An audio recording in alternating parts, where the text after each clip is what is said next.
আলমানের বিখ্যাত গরুর মাংসটা মাটি চুলায় রান্না করা হয়। 6 পিস 280 টাকা। আমি 2 প্লেট নিয়েছিলাম 560 টাকা দিয়ে। তো এখানে কালারগুলো খুবই সুন্দর অ্যান্ড স্মেল আসতেছিল খুব ভালো। এখানে হচ্ছে 1 প্লেট, এখানে 6 পিস থাকে। সাইজগুলো মোটামুটি ভালোই বড় থাকে। এখানে হচ্ছে মূল্য তালিকা দেওয়া আছে। আর এখানে হচ্ছে আপনারা চাইলে বসে খেতে পারবেন, সেই সুব্যবস্থা করা আছে। অনেকে লাঞ্চ করে এখানে। আমি পার্সেল নিয়ে গেছিলাম। এই ছিল কালার। আমি হাতে নিয়েছিলাম মাংস নিয়েছিলাম। এখানে 2 প্লেট মাংস আছে 12 পিসের। এখানে 560 টাকার মাংস। 2 পিস রুই মাছ নিয়েছিলাম। আর নিয়েছিলাম ডাল, ভর্তা, এই তো সালাদ।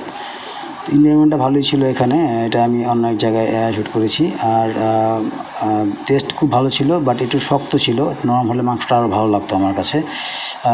But average is good and test ভালোই ছিল।